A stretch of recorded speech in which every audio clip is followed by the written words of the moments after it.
성도의 꿈이라는 제목으로 하나님의 말씀을 전하겠습니다. 질문으로 오늘 말씀을 시작해 보려고 합니다. 여러분, 사람은 변화될 수 있습니까? 없습니까? 있습니까? 예. 자, 그러면 두 번째 질문. 여러분은 예수님 믿고 변화되셨습니까? 네. 일부보다 더 반응은 더 많은 것 같습니다. 여러분, 사람은 태어나서부터 목표, 변화와 성장이라는 목표를 가지고 나아갑니다. 삶의 자리는 다를지라도 그 자리에서 성장하고 변화되기를 원하는 것은 인류의 생명을 가진 이 사람이라면 한결같은 마음일 겁니다. 그런데 이 변화와 성장이 참 얼마나 중요하길래 우리 부모님들은 이 자녀들이 태어나면 그 자녀의 기도의 제목, 하나님, 이 아이가 참 잘 자라도록 마음과 생각과 키가 자라고 하나님과 사람 앞에 사랑스러워가는 아이가 될 수 있도록 기도하는 것. 그만큼 아이가 그저 살아있는 것만으로 만족하는 것이 아니라 사람 구실을 할 수 있기를 원하는 마음 때문이겠죠. 그래서 이 변화를 위해서 부모님은 자녀들에게 때로는 기도만 하는 것이 아니라 타이르기도 하고 권면하기도 하고 또 이렇게 살아서는 안 될 것 같다는 이 절박감이 들게 되면 이 험한 말도 많이 나옵니다. 그리고 성적을 향상시키기 위해서 돈을 들여 학원도 보내기도 하고 그리고 가외도 시킵니다. 무엇 때문에요? 변화와 성장 때문에. 여러분, 신앙생활도 우리가 예수 믿고 천국만 간다고 생각하면 얼마나 잘못된 구원의 생활인지를 돌아보셔야 합니다. 우리는 예수님을 믿고 값없이 주신 하나님께 감사하기 때문에 선행과 경건 생활에 힘쓰는 것이죠. 예수님의 성품을 닮아가기 위한 변화와 성장은 우리의 신앙생활에 있어서도 또한 중요한 이 목적이 되어야 합니다. 여러분, 혹시 여러분들은 변화와 성장을 신앙생활을 통해서 지금도 꿈꾸고 있습니까? 아니면 정체된 지 오래여서 형식과 습관으로 신앙생활하고 있습니까? 자녀들이 여러분 꿈이 생기면 부모가 말을 하지 않아도 자기 할 일을 스스로 계획하고 그리고 그 일을 멋있게 또 해나가는 모습을 보게 되죠. 마찬가지로 신앙생활에도 성령님께서 꿈을 넣어주시면 그 꿈을 이루기 위해서라도 가만히 있지 않고 발버둥 치고 노력하게 되고 앞을 향하여 전진하게 됩니다. 저는 매일마다 빠지지 않고 기도하는 우리 교회를 향한 꿈이 있습니다.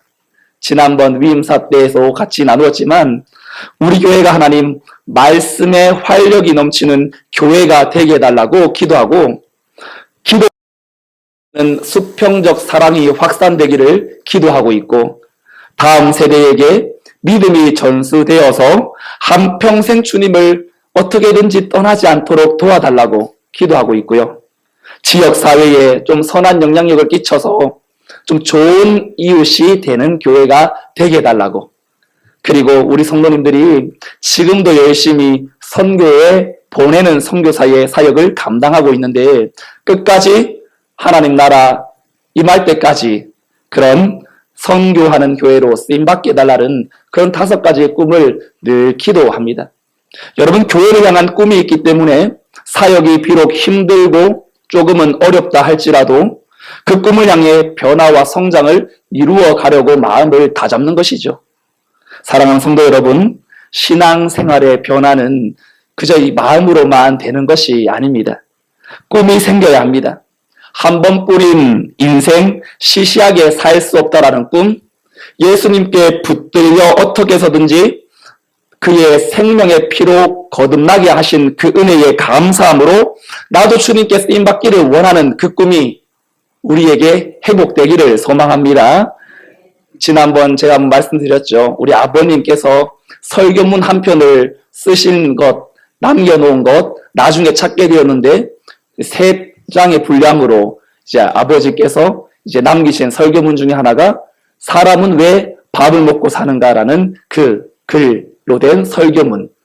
먹기 위해 산다면 동물과 식물이나 무엇이 다를 바가 있겠느냐?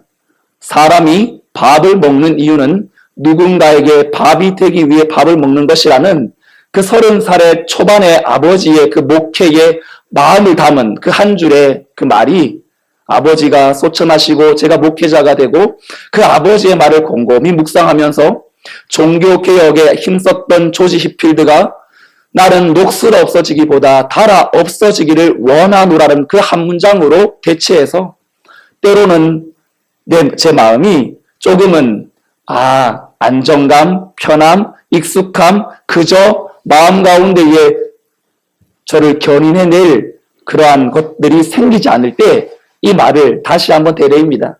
한 번뿐인 삶, 녹슬어 없어져서 아무에게도 쓸모없는 인생이 되지 않고 정말로 달아 없어진다면 그것이 하나님이 나를 이 땅에 보내신 이유와 목적이 아니겠는가? 이러한 사명이 저 혼자만의 목적이 아니요, 특수한 사명을 받은 사람만의 목적이 아니라 이 땅에 예수님 믿고 이 자리에 예배하러 나온 모든 성도들의 목적이요, 꿈이요, 방향이 되어야 되는 줄로 믿습니다. 바라기는 우리 교회 성문교회 성도들은 85세의 갈렙이 여호수아에게 정복하기 어렵지만 믿음의 꿈을 꾸면서 하나님이 능력 주시면 저 산지를 나는 충분히 장악할 수 있습니다. 점령할 수 있습니다. 고백했던 것처럼 앞을 향해서 꿈을 꾸며 지금도 변화와 성장이라는 그 하나의 그 꿈을 향해 달려가는 아름다운 믿음의 선진들이 다 되시기를 주님의 이름으로 축원합니다. 성도의 삶의 변화와 성장은 성령께서 주도하십니다. 그래서 성도의 꿈은 성령께 붙들리는 사람이 되어야 합니다. 오늘 본문은 성령의 사람으로 붙들리기 위해서 우리에게 몇 가지의 이 내용을 제시하고 있습니다. 먼저 12절에 보면 성령의 사람으로 붙들리기 위해서 육신대로 살아서는 안 된다고 말씀하는데 우리 12절을 다시 한번 읽어보겠습니다. 시작. 그러므로 형제들아 우리가 육신대로 아니니라. 바울은 로마교회 성도들에게 그러므로 형제들아라는 말로 시작하고 있습니다. 로마서 7장 1절을 봐도 형제들아라고 부르면서 시작합니다. 여러분, 누군가 장로님, 집사님, 권사님이라고 딱 부르면 우리 교회에 이제 오랜 동안 신앙생활을 하시는 분들은 저분이 나를 부른다 하면 생각하죠. 뒤에 무슨 꿍꿍이가 있구나. 부탁할 것이 있구나. 뭔가 그저 이제 안부만 여쭤보려고 부르는 것은 아니겠구나.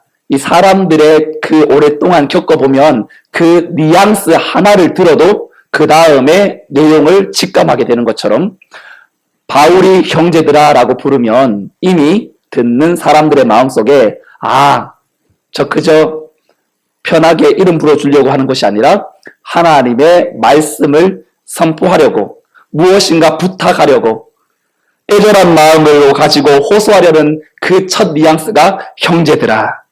로마 교회 성도들에게 형제들아 부르고 난 뒤에 부탁하는 것이 뭡니까?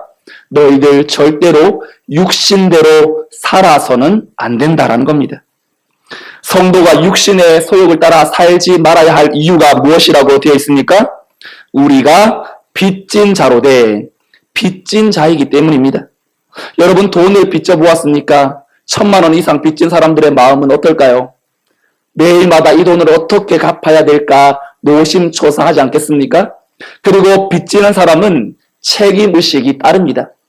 복음에 빚졌다라는 것은 예수 그리스도께 생명의 빚을 진 겁니다. 그러면 예수 그리스도를 믿는 사람들은 우리를 위하여서 대속하시고 생명을 허락해 주시는 예수님께 이 빚진 자의 책임의식이 있는 것이 정상이죠. 육신대로 살 때에는 육신대로 끌려다녀야 할 책임이 있습니다.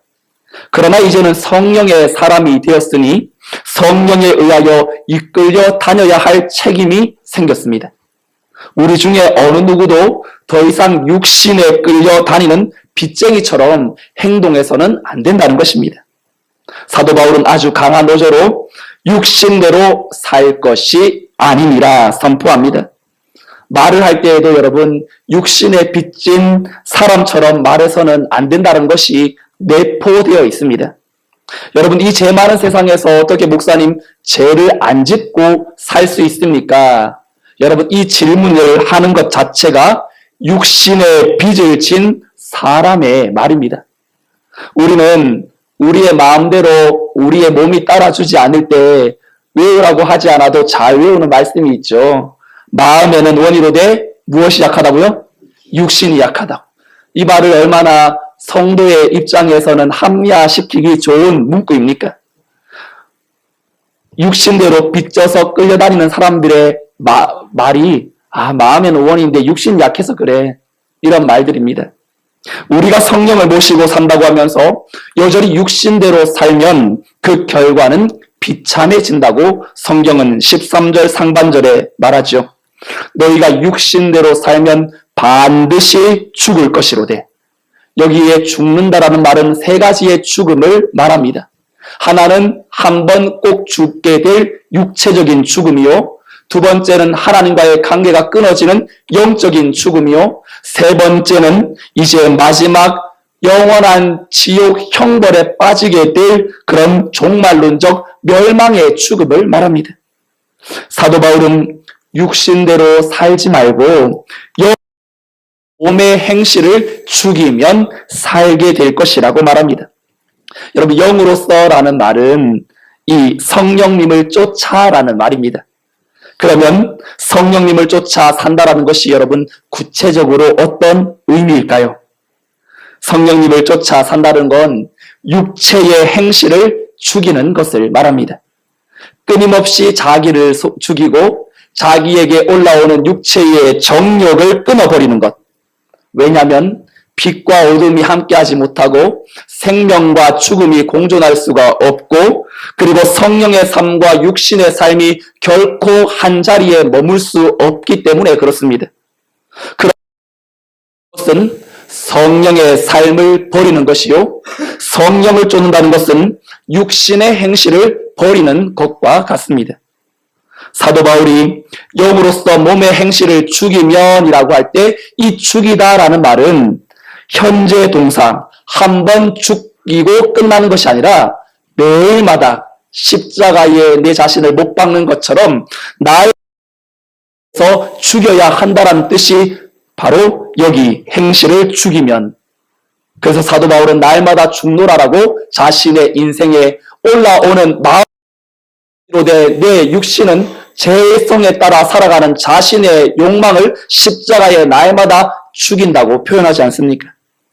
우리 몸은 아직도 온전한 구원을 받지 못하고 있어서 육적으로 우리의 몸은 항상 나약해지기 마련이고 그리고 죄악성이 있게 됩니다. 그러면 한번 충동을 받으면 파도물이 이 물결 치면 그 밑에 있는 내용물들이 다 올라오는 것처럼 우리의 무서운 종력이 한번 내가 잘 빠지는 그 유혹이 사탄이 건드릴 때에 내 마음에서부터 이러한 모든 몸의 육신의 행동들이 행실과 종력이 솟구쳐 오르는 것이죠. 단순히 행동만을 말하는 것이 아니라 여기에는 말도 포함되어 있고 습관도 포함되어 있고 우리의 생각까지도 다 내포되어 있는 것입니다. 이런 것들이 고개를 들 때마다 어떻게 해야 한다고요? 죽여야 한다는 것입니다. 여러분 끔찍하지만 성경은 이 극단적인 단호한 표현을 가감없이 많이 사용합니다. 진멸하라라는 말들, 또한 남겨두지 말라라는 것. 왜냐하면 성경은 죄에 대해서만큼은 단호하기 때문에 성도들이 여지를 두고 거기에 타협하지 않도록 초반부터 초전박살 내도록 강하게 표현합니다. 극단적인 표현을 사용하는 것은 그 사람에게 공포를 주기 위해서 사용하는 것이 아니라 그 사람을 살려내기 위해서 사용하는 발언입니다. 여러분 극단적인 표현을 제일 많이 쓰는 사람이 누굴까요? 부모님들 아닐까요? 너 그러면 죽을 줄 알아? 너 국물도 없어? 너 자꾸 그러면 집 나가? 여러분, 이건 제가 잘 사용하지 않는 말이라서 사용하려니까 어색합니다. 성경에도 보통 이 저주와 극단적인 표현을 자주 해놓는 것이 있죠. 구약에도 신약에도 많이 있는데, 여러분, 구약에 하나님의 명을 받아 하나님의 뜻을 선포해야 될 그 선지자들이 얼마나 과감없이 진노의 대접에 쌓여 있는 저들의 죄악을 토해내고 또 하나님의 심판을 선포합니까? 신약에서는 예수님과 버금가는 극단적 표현가인 세례 요한을 우리는 만날 수 있습니다. 요한은 사람들이 많고 적음을 전혀 의식하지 않습니다. 왜냐하면 그는 광야에서 연단받으면서 생성된 야성이기 때문에 사람들의 말에 휘둘리지 않습니다. 그의 말을 우리 한번 읽어볼까요? 마태복음 3장 7절부터 10절까지 우리 한 절씩 교독해 보겠습니다. 요한이 많은 바리새인들과 사두개인들이 세례 베푸는 대로 오는 것을 보고 이르되, 독사의 자식들아, 누가 너희를 가르쳐 임박한 진노를 피하라 하더냐?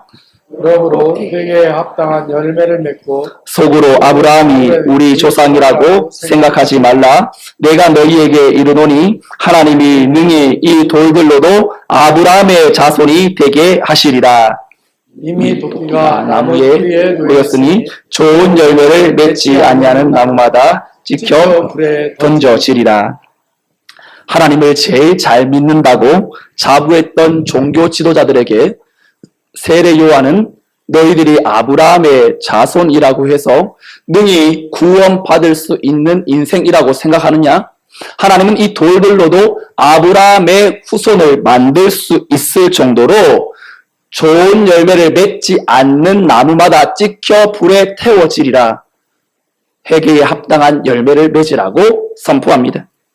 세례 요한은 이방인들보다 믿는다고 하면서 더더욱 믿음의 바른 반응을 일으키기가 쉽지 않은 그러한 이 종교 지도자, 착각 비신자로 살아가고 있는 그 인생들을 향하여 충격요법으로 그들을 살리고자 험한 말도 이 여과 없이 표현하고 있는 것을 보죠. 여러분, 로마서 11장 20절에도 보면 사도 바울도 똑같은 경고를 유대인들에게 합니다. 옳도다, 그들은 믿지 아니함으로 꺾이고 너는 믿음으로 섰느니라. 높은 마음을 품지 말고 도리어 두려워하라 라고 말합니다. 여기에서 지금 사도 바울이 누구를 겨냥하는 거냐면, 하나님은 이스라엘 백성들을 선민 백성으로 뽑으셨어요. 그리고 이들은 원가지에 해당되고 원둥지에 해당됩니다. 그런데 이들이 하나님의 말씀에 자꾸 거역하니까 하나님은 그들을 버렸습니다. 그러면 우리 이방인들은 이스라엘과 비교해 볼 때 나뭇가지에 불과한 존재라는 겁니다. 접붙임 바된 가지에 불과합니다. 지금 순종하지 아니하는 원둥지, 원가지인 이스라엘 백성들도 하나님이 도끼를 가지고 잘라버린다면, 이방인인 너희가 성령대로 살지 않는다면 그냥 둘 것 같으냐라는 경고의 말입니다. 그러니 육신대로 살면 반드시 죽는다라고 말합니다. 여러분, 이 말을 바꿔 말한다면 성령의 사람은 절대 육신의 사람으로 살지 못합니다. 그 이유를 14절에서 이렇게 말하죠. 14절 같이 읽어볼까요? 시작. 무릇 하나님의 영으로 인도함을 받는 사람은 곧 하나님의 아들이라. 왜 성령의 사람은 육신대로 살지 못하냐면 하나님의 영으로 인도함을 받기 때문입니다. 여기에 인도함을 받는다라는 말은 헬라어로 강제로 끌고 간다라는 의미가 있습니다. 강제로 끌고 간다는 것은 우리가 성령을 모신 이상 육신으로 사는 사람들이 그 옛날에 잘 가던 곳을 성령이 가지 못하게 만들고, 그리고 성령의 사람이 가야 할 곳을 가기 싫어도 성령이 가도록 강제적으로 이끄신다는 것입니다.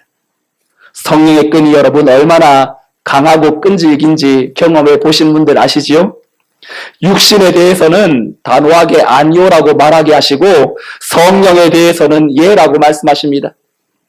그래서 성령의 사람은 우리의 삶의 핸들을 육신의 소욕에 맡기지 않게 하시고 직접 그 삶의 핸들을 성령이 주도하려고 하십니다. 그래서 성경에 보면 술 취하지 말라 이는 방탕한 것이니 오직 성령의 충만함을 받으라라고 말하죠. 한 문장에 술과 성령이 같이 나와 있는 이유, 술과 성령은 공통점이 있기 때문입니다. 지배력, 사람의 중추신경을 지배하여서 술 주자로 만들어버리려고 하는 알코올의 그 무서움. 그런데 성령도 우리를 지배하려고 합니다. 너 술 주자가 아니라 주인 주자. 누가 너의 주인이냐? 술이 아니라 성령이라는 사실. 그래서 이 술과 성령은 우리를 통제하려고 하는 그러한 습성 때문에 우리는 그 순간 단순히 술에 취하지 않으면 된다라는 그러한 합리화보다는 성령의 주권을 다른 것에 양도하지 말아야 된다는 것입니다. 사랑하는 성도 여러분, 오늘 이 말씀 앞에 극단적으로 표현하시는 성령의 음성을 듣게 되실지도 모르겠습니다. 극단적으로 표현한다는 것은 우리를 너무나 사랑하는 그 하나의 방증입니다. 믿지 않는 사람들에게는 극단적으로 표현하지 않습니다. 성경을 읽어보면 극단적인 심판과 저주는 다 하나님을 알고 믿는다고 생각하는 사람들에게 선포하는 말입니다. 왜냐하면 너희들이 지금 어떤 자들인데 그 상태에 빠져서 거기에 놀아나고 있느냐? 너희들은 절대로 육체의 소욕에 빠져서 그저 한 번뿐인 인생을 소비해서는 결코 안 된다는 걸 하나님께서 아시기 때문에 믿는 자들에게 계속해서 성령을 통하여서 극단적으로 우리에게 표현하시면서 그 자리에서 돌아오도록 말씀하는 것입니다. 여러분, 우리가 약한 부분이 한두 가지씩은 다 있죠. 어떤 사람은 이성에 약하기도 하고, 어떤 사람은 명예의 욕이 있기도 하고, 어떤 사람은 자꾸만 거짓말에 약하고, 돈에, 친구의 체면에 약한 사람이 있습니다. 그런데 그 약함을 알면서도 그 약함을 이용해서 사탄이 유혹할 때에 거기에 단호하게 대처하지 못하고 손을 들고 희롱하면서 놀듯이 한다면 성령께서는 주저없이 우리에게 말씀하시고 또한 깨닫지 못하면 극단적으로 우리의 인생의 여정에 돌아오도록 행하실지도 모르겠습니다. 여러분, 욥은 정말 성령의 사람이었습니다. 자기의 몸에 있는 행실을 초전에 박살내기 위해 스스로 자기의 행동에 세워놓은 원칙 하나가 있었습니다. 욥기 31장 1절 우리 같이 한번 읽어볼까요? 시작. 내가 내 눈과 약속하였나니 어찌 처녀에게 주목하랴. 이 말을 조금 더 쉽게 풀어쓴 새번역 성경은 이렇게 기록합니다. 젊은 여인을 음탕한 눈으로 바라보지 않겠다고 나 스스로 엄격하게 다짐하였다.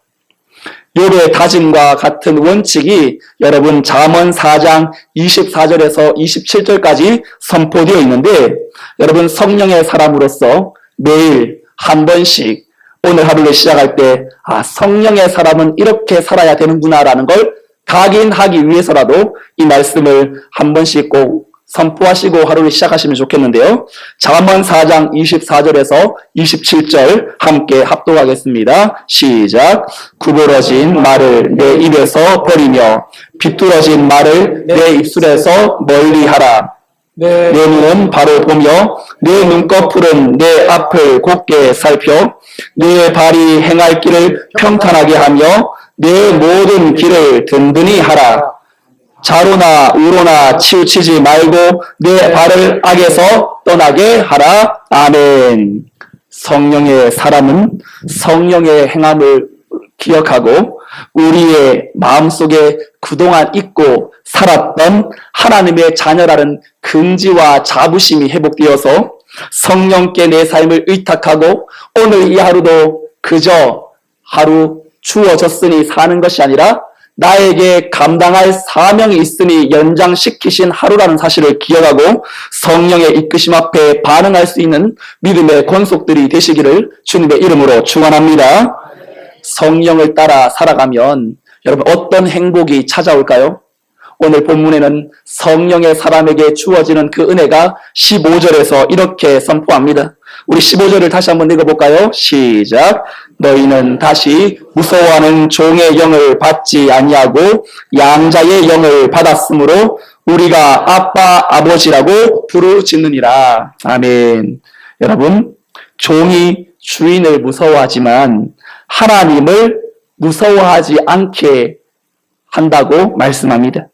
오히려 성령께 이 의탁하고 나아가는 사람은 하나님을 아버지라고 부르면서 더더욱 가까이 있도록 또한 그 하나님을 자꾸만 부르고 싶은 마음이 들게 한다는 겁니다. 주님이 지상에 계실 때에 하나님을 아바 아버지라고 부르셨죠. 여러분, 아버지와 아빠라는 단어의 차이는 어감이 굉장히 다릅니다. 여러분, 품이나 체면을 아빠라고 부를 때에 찾아볼 수 있습니까?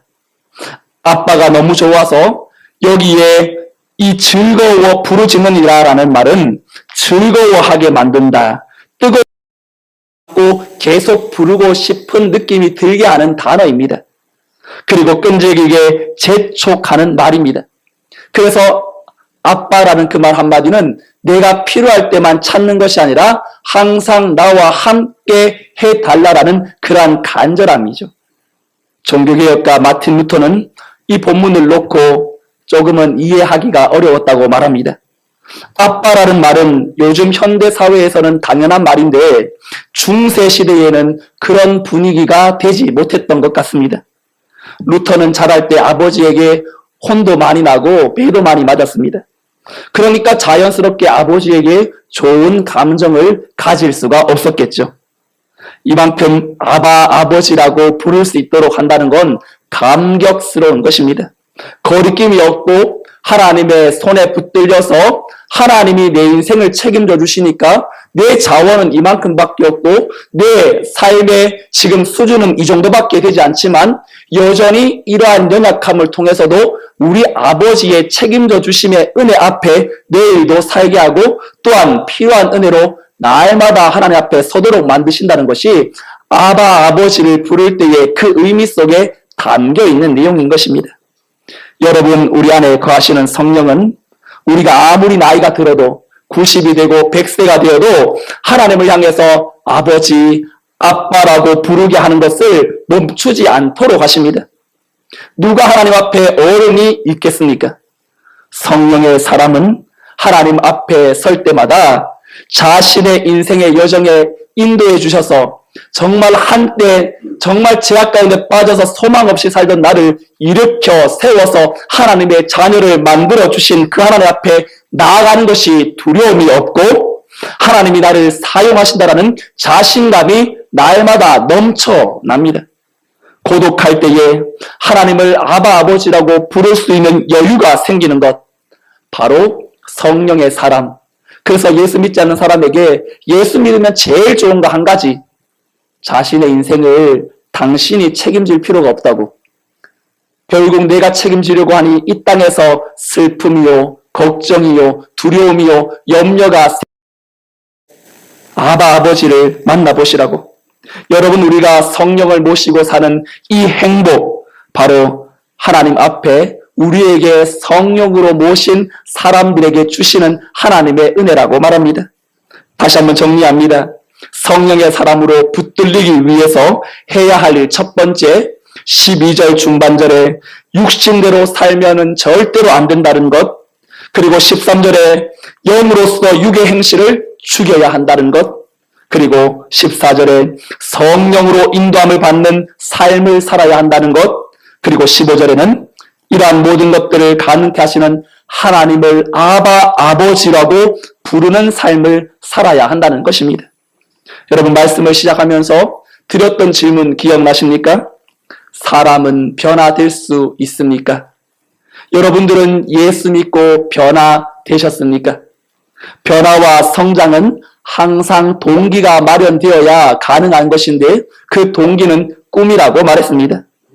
여러분, 성경 속에 수많은 사람들이 하나님께 쓰임받기를 원하는 꿈을 가지고 평생을 주의 영광을 위하여 달렸던 사람들의 이야기가 이 성경 속에 있습니다. 오늘 저는 말씀을 정리하면서 모세의 꿈에 대해서 함께 나누고 그 꿈이 우리 교회 공동체의 꿈이 되기를 원하는 마음으로 함께 살펴보겠습니다. 모세가 이스라엘 백성들이 이끌고 애굽으로 종살이하던 자들을 해방시켜서 나왔죠. 그리고 시내산 광야에서 머무릅니다. 그런데 거기에서 아무리 좋은 음식, 하나님이 만나를 주셨는데 그 만나를 매일마다 먹으니까 실증이 나겠죠. 그러니까 백성들이 불평합니다. 애굽에서도 먹었던 그 고기를 왜 여기서는 못 먹게 하느냐? 왜 우리를 굳이 데리고 와서 우리가 먹고 싶은 것도 못 먹게 하느냐? 반란을 일으킵니다. 그때 모세가 이 백성들의 이 불평 소리에 너무나 화가 나기도 하고 어처구니가 없어서 하나님께 굉장히 많은 절을 할애해서 기도합니다. 이런 겁니다. 하나님, 어찌하여 저를 괴롭게 하십니까? 제가 이 모든 백성을 낳았습니까? 제가 이 모든 백성 길렀습니까? 왜 을 주시사 저에게 합니까? 이 모든 백성을 먹을 고기를 어디서 구한단 말입니까?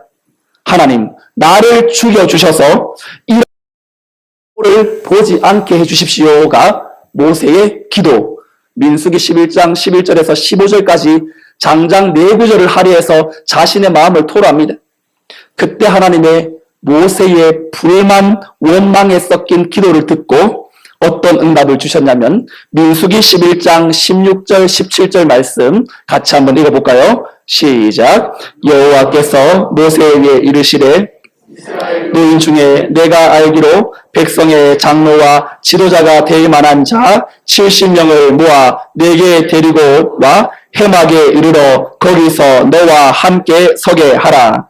내가 강림하여 거기서 너와 말하고 내게 임한 영을 그들에게도 임하게 하리니 그들이 너와 함께 백성의 짐을 담당하고 너 혼자 담당하지 아니하리라. 아멘. 하나님은 지혜 있는 자, 노인 중에 지혜 있다고 생각하는 사람 70명을 데리고 와라. 그러면 내가 성령의 영을 부어주리니 그들과 함께 너의 힘들고 어려운 것들을 나눠지라고 하나님께서 이끄십니다. 그러자 하나님은 모세는 하나님의 명을 받고 지혜 있는 자 70명을 세웁니다. 그리고 70명에게 성령을 부어주시는데 그 성령을 부은 내용이 25절에 보면 이렇게 되어 있습니다. 여호와께서 구름 가운데 강림하사 모세에게 말씀하시고 그에게 임한 영을 70 장로에게도 임하게 하시니 영이 임하신 때에 그들이 예언을 하다가 다시는 하지 아니하였더라. 그런데 여기에 놀랄 만한 일이 발생합니다. 모세는 70명을 뽑았는데 하나님께 나오는 자는 68명, 2명이 안 왔습니다. 메다시라고 하는 자와 엘다시라고 하는 자가 이 나오지 않고 진중에 자기의 장막에 그대로 머물러 있습니다. 그런데 하나님은 70명에 2명 빼고 68명에만 성령을 부어주신 것이 아니라 자신의 장막에 거하고 있었던 2명에게도 성령을 부어주셔서 같이 예언을 합니다. 그런데 이때 모세의 비서실장이었던 여호수아가 안 입고 와서 모세에게 내 주 모세여, 저 사람 진중에 나오지 않고 자기 장막에 있는 사람에게는 성령을 멈추게 받지 못하게 하십시오 라고 불만 섞인 소리로 말합니다. 그때 모세의 꿈이 선포가 되는데 우리 모세의 꿈을 같이 한번 선포해 볼까요? 민수기 11장 29절 말씀 시작. 모세가 그에게 이르되 내가 나를 두고 시기하느냐? 여호와께서 그의 영을 그의 모든 백성에게 주사 다 선지자가 되게 하시기를 원하노라. 아멘. 쉽게 말하면 이 70명의 모든 사람에게 이스라엘 모든 성령을 좀 받게 해주셔서 이들이 선지자가 되었으면 좋겠다. 왜요? 선지자는 하나님이 무엇을 원하시는지 알 수 있잖아요. 그러면 원망하려고 하다가도 이것이 하나님의 뜻이 아니라는 사실을 깨닫고 돌이킬 수 있으니까 굳이 모세가 달래고 얼레지 않아도 정말 저들을 자신에게 임한 성령을 따라 살아갈 수 있으니까. 이상하게도 하나님은 그 모세의 꿈을 그때에는 허락해 주지 않으셨어요. 특별한 사람에게만 성령을 주셨는데 신약 시대에 와서 모세의 꿈이 이루어졌습니다. 누구든지 예수를 주라 시인하기만 하면 남종이나 여종이나 나이에 상관없이 성령을 부어 주셨습니다. 할렐루야. 이 모세의 꿈이 가득한 성령 공동체, 저는 우리 교회의 꿈, 바로 성령 공동체가 되었으면 좋겠습니다. 남녀노소 할 것 없이 누구든지 성문 공동체에 들어오면 성령의 사람으로 변화되어 우리가 감당해야 될 삶의 자리에서 성령으로 말하고 성령으로 행동할 수 있는 그러한 교회. 그래서 하나님께서 이 한 주간도 우리의 인생의 여정 가운데에 여전히 은혜의 빚진 자로 책임의식을 가지고 육신대로 살지 말고 몸의 행실을 죽여서 성령의 사람으로서의 삶을 잘 살아내드리는 아름다운 믿음의 성령의 사람들이 다 되시기를 주님의 이름으로 축원드립니다. 아멘. 다 같이 자리에서 일어나셔서 두 손 들고 찬양합니다. 성령께 우리의 삶을 내어 맡기고 함께 믿음의 고백을 하도록 하겠습니다.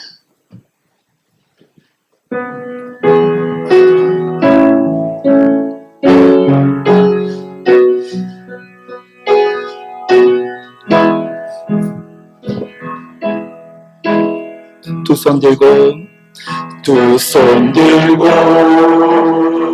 찬양합니다. 다시 오시라 여호와께 오직 주만이 나를 다시 고백합니다. 두 손 들고 찬양합니다. 두 손 들고 찬양합니다. 다시 오시라 여호와께 오직 주만이 나를 다스리네. 믿음으로 선포합니다. 나 주님만을 섬기리. 헛된 마음 버리고 성령이 은혜로 충만하게 하소서. 충만하게 하소서.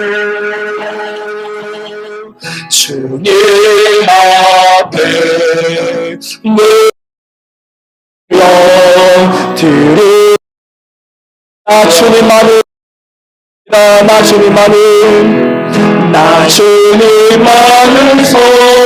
섬기리. 헛된 마음 버리고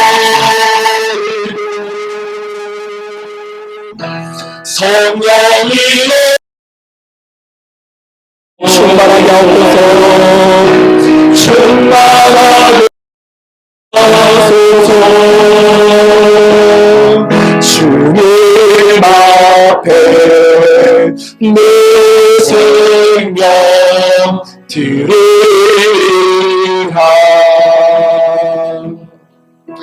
하나님의 소원은 우리가 성령의 사람이 되기를 원하는 것입니다. 성도의 꿈, 성령의 공동체 되어질 수 있도록 변화와 성장을 향한 꿈이 우리에게 생기게 해달라고. 그저 형식과 습관에 젖어 신앙생활 주일 한번 교회하는 것이 아니라 일상의 삶에서 나의 삶을 이끄시는 성령의 그 음성을 주시도록 성령의 이끄심을 받는 꿈을 꾸고 성령의 통치 아래 하나님이 이끄시는 그 뜻 앞에 순복하며 살아갈 수 있도록 도와달라고. 하나님의 자녀 긍정을 가지고 어떤 상황 가운데 내 속에서 역사하시는 성령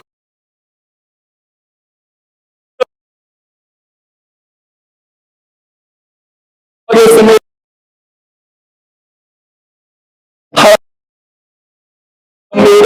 우리를 죄와 사망에서 불러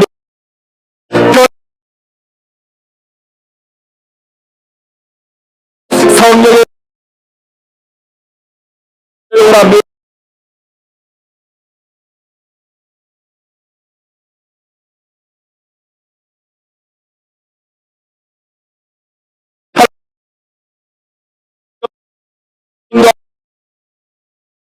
사랑을 나가게 해주시기 하나님의 내가라는 자부심을 가지고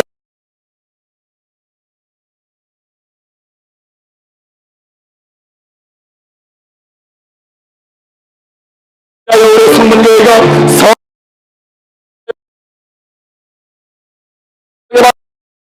뜻의 분들아 순복하며 사랑 그런 대로 순복하며 믿음의 우리 공동체를 이끌어 주셔서 주 안에 우리 인생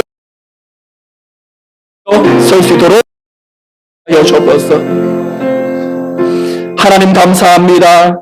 예수 믿게 해주셨고 하나님의 자녀 삼아 주셨고 영광스러운 기업을 선물로 주셨고 이제 우리에게 필요한 것들로 채워주셔서 이제 내 남은 삶을 성령의 사람으로 살아가라고 말씀하시는 하나님의 소원에 순종하게 하여 주시옵소서.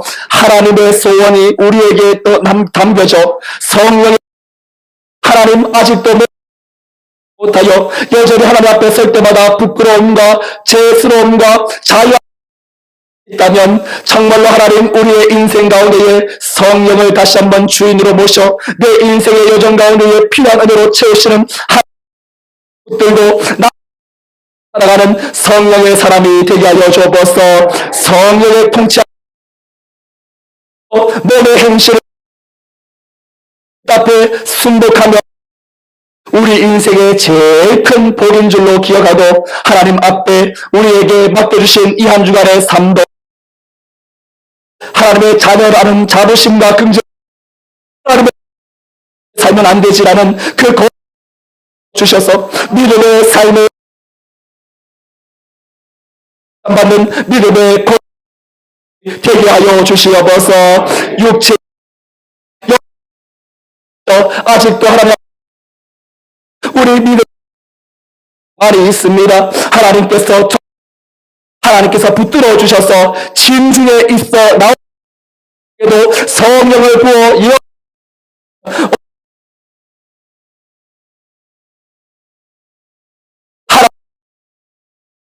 나아가야 될 영혼들에게도 성령의 은혜가 함께함으로 성령의 사람으로 변화되어 누구든지 이 땅에 하나님 성령교회 사람으로 새로워져 하나님의 꿈을 꾸고 경유하며 합한 아름다운 교회로 서 삶도 우리 주여 맡기오며 이제는 부활의 생명이신 예수 그리스도의 은혜와 하나님 아버지의 그 크신 사랑과 성령님의 인도 보교통 충만 역사하심이 성령을 따라 보혈의 능력에 빚진 자로 내 삶의 한 걸음 한 걸음 하나님의 손에 붙들려 성령의 사람으로 말과 행동과 언행 심사에 주 예수 그리스도의 소망 앞에 하나님의 자녀라는 자긍심을 가지고 성령을 따라 살아가기를 다짐하는 복된 주의 성문의 모든 권속들의 삶과 저들의 가정과 자녀와 생업 위에 우리 교회와 이 민족 열방 위에 이제로부터 영원토록 함께 있을지어다. 아멘.